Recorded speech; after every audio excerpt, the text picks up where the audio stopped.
When we read this gospel, all too often we focus on the failure part or the negative part. We comment that everything was fine until Peter took his eyes off of Jesus, and once he did that, he began to sink.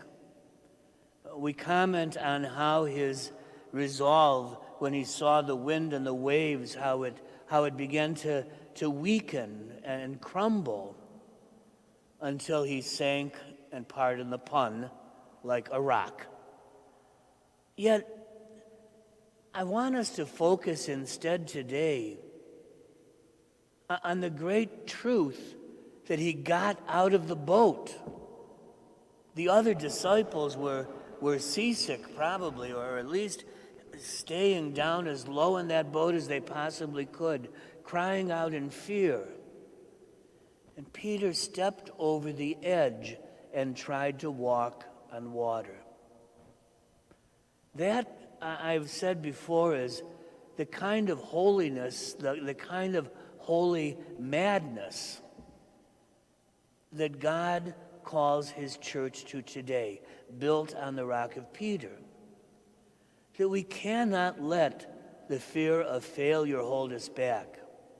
We cannot allow the worry of appearing foolish or being even wrong stop us from trying to walk on water today.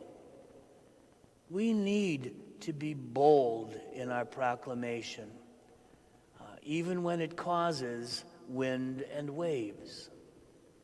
When we see racism, we must speak out, even if some people find it offensive, if everyone finds it offensive. When we see the mistreatment of children at our borders and we don't call it out, echoing the words of the Lord, whoever welcomes a child like this welcomes me. If we stay silent out of fear of offending people, we are not the church that Jesus founded on the rock of the apostle. And when we stop and think, oh, we better get everything else in order before we tend to the poor and the homeless, the weak, the marginalized among us, we're hiding at the bottom of the boat, and we cannot do that.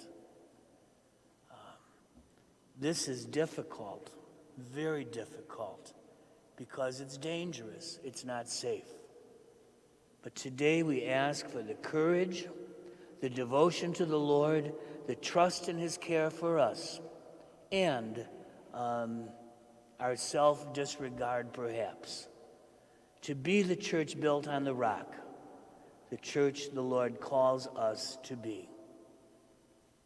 God love you.